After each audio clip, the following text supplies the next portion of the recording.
गजाननं भूतगणादिसेवितं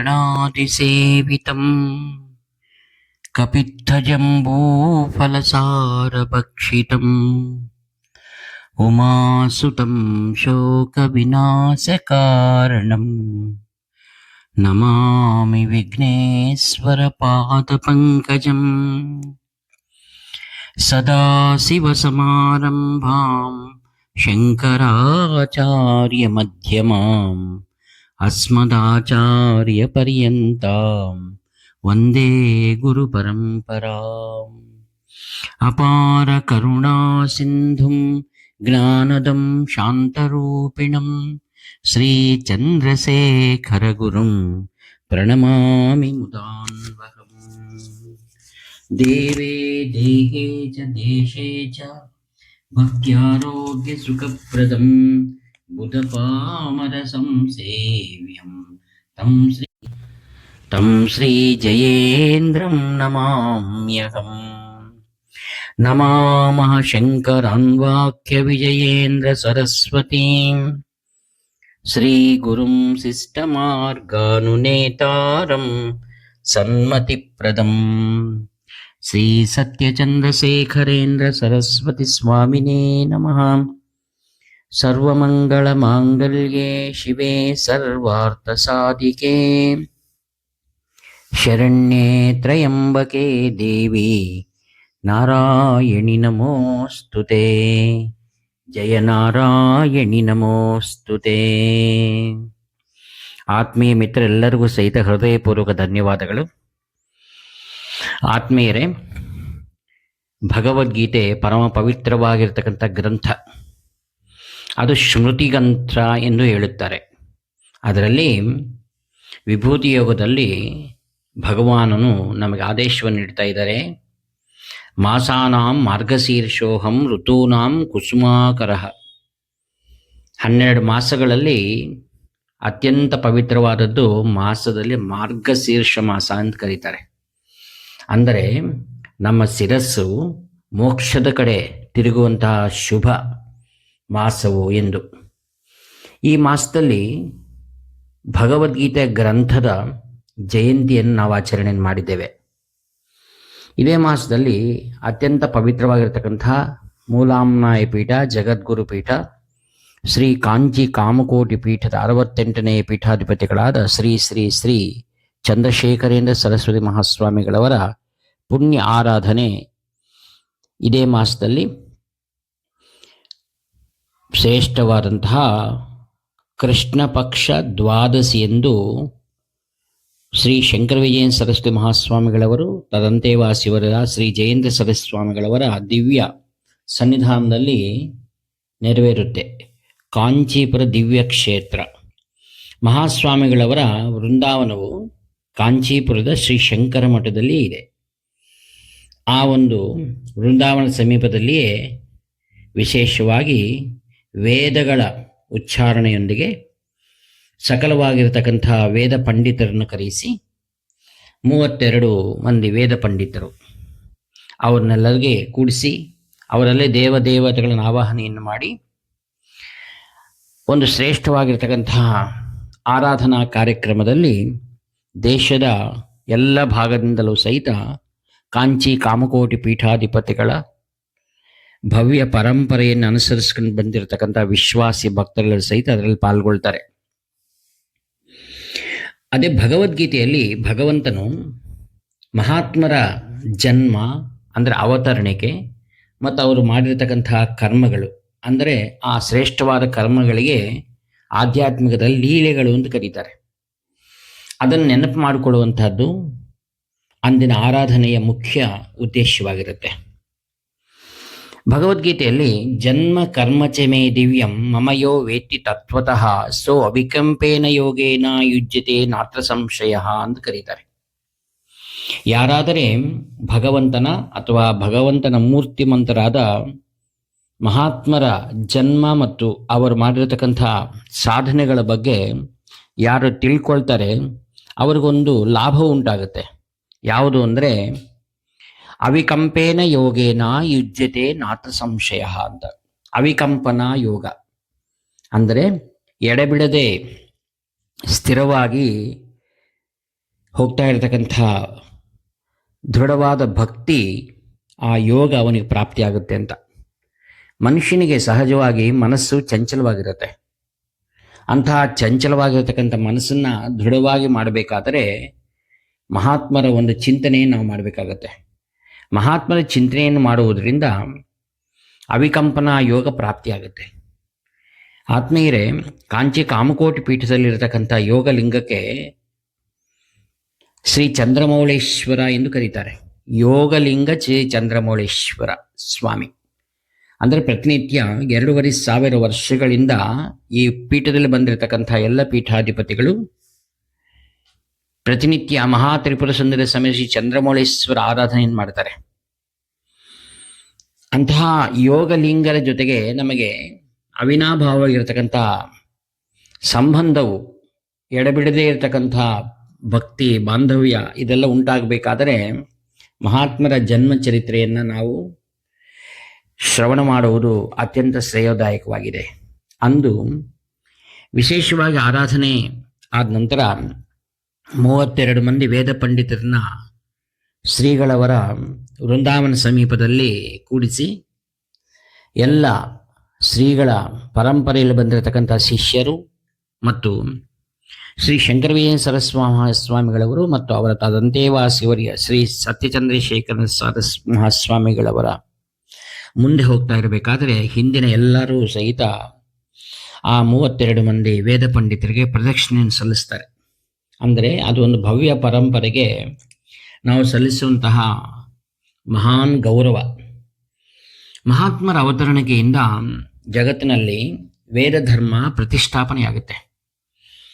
ಭಗವದ್ಗೀತೆ ಶ್ರೀಕೃಷ್ಣ ಭಗವಾನ್ ಹೇಳ್ತಾನೆ, ಮಹಾತ್ಮರ ಅವತರಣಿಕೆಯ ಮುಖ್ಯ ಉದ್ದೇಶ ಯದಾ ಯದಾ ಹಿ ಧರ್ಮಸ್ಯ ಗ್ಲಾನಿರ್ಭವತಿ ಭಾರತ ಅಭ್ಯುತ್ಥಾನಮಧರ್ಮಸ್ಯ ತದಾತ್ಮಾನಾಂ ಸೃಜಾಮ್ಯಹಂ.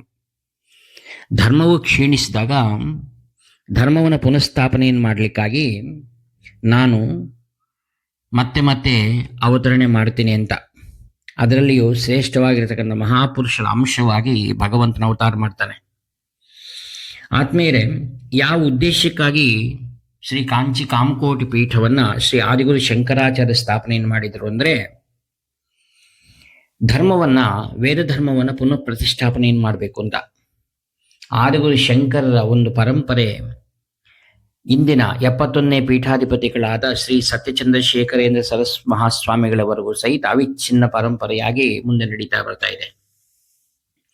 ಮಹಾಸ್ವಾಮಿಗಳವರ ಅವತರಣೆ ಆದ ಕಾಲದಲ್ಲಿ ಭಾರತ ದೇಶದಲ್ಲಿ ಸ್ವತಂತ್ರಕ್ಕಾಗಿ ಸಂಗ್ರಾಮ ನಡೀತಾ ಇತ್ತು. ಮಹಾಪುರುಷರಾದ ಶ್ರೀ ಚಂದ್ರಶೇಖರ ಸ್ವಾಮಿಗಳವರು ಅತ್ಯಂತ ಬಾಲ್ಯದಲ್ಲಿಯೇ ಪೀಠಾರೋಹಣೆಯನ್ನು ಮಾಡಿದರು. ಧರ್ಮ ರಕ್ಷಣೆಗಾಗಿ ಪೀಠಾರೋಹಣೆ ಮಾಡಿರತಕ್ಕಂಥ ಆಚಾರ್ಯರು ವಾಮನನಾಗಿ ಮಹಾಪೀಠ ಅಲಂಕರಣೆಯನ್ನು ಮಾಡಿ ಒಂದೊಂದು ಹೆಜ್ಜೆ ಬೆಳೀತಾ ಬೆಳೀತಾ ಬೆಳೀತಾ ಈ ದೇಶದೊಳಗಿರತಕ್ಕಂತಹ ಎಲ್ಲ ಅನುಮಾನಗಳನ್ನು, ಎಲ್ಲ ಅಧಾರ್ಮಿಕ ಕ್ರಿಯೆಗಳನ್ನೆಲ್ಲವನ್ನು ಸಹಿತ ಬದಿಗೆ ಸರಿಸುತ್ತಾ ಉತ್ತಮವಾದ ಮಾರ್ಗವನ್ನು, ವೈದಿಕ ಧರ್ಮವನ್ನು ಪುನಃ ಪ್ರತಿಷ್ಠಾಪನೆಯನ್ನು ಮಾಡಿದ್ದಾರೆ. ಇವರು ಮಹಾ ಚೈತನ್ಯ ಪುರುಷರು ಎಂದು ಹೇಳಿದರೆ ಯಾವ ಸಂದೇಹವೂ ಇಲ್ಲ. ಕಾಂಚಿ ಮಹಾಸ್ವಾಮಿಗಳವರ ಮುಖ್ಯವಾಗಿರ್ತಕ್ಕಂಥ ಲೀಲೆಗಳನ್ನು ನಾವು ತಿಳ್ಕೊಳ್ಬೇಕಾಗದ್ದು, ಅವರು ವೇದ ಧರ್ಮ ಪುನಃ ಪ್ರತಿಷ್ಠಾಪನೆಗಾಗಿ ತಮ್ಮ ಜೀವನವೆಲ್ಲವನ್ನು ಮುಡುಪಾಗಿಟ್ಟಿದ್ದಾರೆ. ಆದಿಗುರು ಶಂಕರ ಭಗವತ್ಪಾದಾಚಾರ್ಯರ ನಂತರ ಈ ದೇಶದಲ್ಲಿ ಯಾವ ಪೀಠದಲ್ಲಿಯೂ ಸಹಿತ ಮಾಡದೇ ಇರತಕ್ಕಂಥ ವಿಶೇಷವಾದ ಕಾರ್ಯವನ್ನು ಕಾಂಚಿ ಪರಮಾಚಾರ್ಯರು ಮಾಡಿದ್ದಾರೆ. ಅದು ಯಾವುದು ಅಂದರೆ, ಕಾಲ್ನಡಿಗೆಯಿಂದ ಇಡೀ ಜೀವನವನ್ನು, ಈ ಭಾರತ ದೇಶವನ್ನು ಸಂಚಾರವನ್ನು ಮಾಡಿದ್ದಾರೆ. ಅವನತಿಗಾಗಿ ಹೋಗ್ತಾ ಇರತಕ್ಕಂಥ ವೇದಗಳನ್ನೆಲ್ಲವನ್ನು ಸಹಿತ ಅದಕ್ಕೆ ಬೆಳಕು ನೀಡಿರತಕ್ಕಂಥ ಕಾರ್ಯವನ್ನು ಆಚಾರ್ಯರು ಮಾಡಿದ್ದಾರೆ. ಅವರು ಅನೇಕ ವೇದದ ಶಾಖಗಳು ಲುಪ್ತವಾಗ್ತಾ ಇರುವಾಗ ಅವನ್ನೆಲ್ಲವನ್ನು ಪುನಃ ಪ್ರತಿಷ್ಠಾಪನೆಯನ್ನು ಮಾಡಲಿಕ್ಕಾಗಿ ದೇಶದ ಹಳ್ಳಿಗಳಿಗೂ ಸಂಚಾರವನ್ನು ಮಾಡಿದರು ಮತ್ತು ವೇದ ಪಾಠಶಾಲೆಗಳನ್ನು ಪ್ರಾರಂಭಿಸಿದರು. ಅವರ 100 ವರ್ಷದ ಪರಿಪೂರ್ಣ, ಮುಖ್ಯವಾಗಿ ವೇದದ ಪಾಠಶಾಲೆಗಳು ಸ್ಥಾಪನೆಯನ್ನು ಮಾಡಿ ಇಂದಿನವರೆಗೂ ಭವ್ಯವಾಗಿರ್ತಕ್ಕಂಥ ವೇದ ಧರ್ಮವು ಚೇತರಿಸಿಕೊಂಡು ಮುಂದೆ ನಡೀತಾ ಇದೆ. ಇಂದು ಸಾವಿರಾರು ಜನ ವೇದ ಪಂಡಿತರು ನಾವು ನೋಡ್ತಾ ಇದ್ದೀವಿ. ಘನ ಪಾಠಿಗಳು, ಜಟಾಪಾಠಿಗಳು, ಕ್ರಮಪಾಠಿಗಳು, ಈ ರೀತಿ ವೇದದಲ್ಲಿರತಕ್ಕಂಥ ವೇದ ಅಧ್ಯಯನವನ್ನು ಮಾಡಿರತಕ್ಕಂಥ ಅಶೇಷವಾದ ವೇದ ಪಂಡಿತರ ಸಮೂಹವನ್ನೇ ನಾವು ನೋಡಬಹುದು. ಅಂದರೆ ಕಾರಣ ಕಾಂಚಿ ಪರಮಾಚಾರ್ಯರ ಮಹತ್ತರವಾಗಿರ್ತಕ್ಕಂಥ ಕಾರ್ಯವೈಖರಿ. ಆಚಾರ್ಯರು ನಮ್ಮ ಭಾರತ ದೇಶದಲ್ಲಿ ಅಂದು ಸ್ವಾತಂತ್ರ್ಯ ಸಂಗ್ರಾಮದಲ್ಲೇ ಮುಳುಗಿ ಹೋಗಿ ಧರ್ಮದ ಕಟ್ಟುಪಾಡುಗಳಿಗೆ ಸಡಿಲುಗೊಂಡಾಗ ಇವರು ಉತ್ತಮವಾದ ಮಾರ್ಗದರ್ಶನ ಮಾಡಬೇಕಾದ್ರೆ ಕೇವಲ ವೇದವೊಂದರಿಂದ ಸಾಧ್ಯವೆಂದು ತಿಳಿದು ವೇದ ಧರ್ಮ ಪ್ರತಿಷ್ಠಾಪನೆಯಲ್ಲಿಯೇ ಜೀವನವೆಲ್ಲವನ್ನೂ ಸಹಿತ ಸವಿದಿದ್ದಾರೆ. ಭಾರತ ದೇಶವು ಧರ್ಮಭೂಮಿ, ಕರ್ಮಭೂಮಿ, ಯೋಗ ಭೂಮಿ, ಋಷಿಭೂಮಿ. ಭಾರತವು ವಿಭಾಗವಾದ ಸಂದರ್ಭದಲ್ಲಿ ಕಾಂಚಿ ಮಹಾಸ್ವಾಮಿಗಳವರು ಈ ದೇಶಕ್ಕೆ ಋಷಿಪೀಠ ಅಥವಾ ಋಷಿಭೂಮಿ ಎಂದು ನಾಮಕರಣ ಮಾಡಬೇಕು ಅಂತ ಸೂಚನೆ ಮಾಡಿದರು.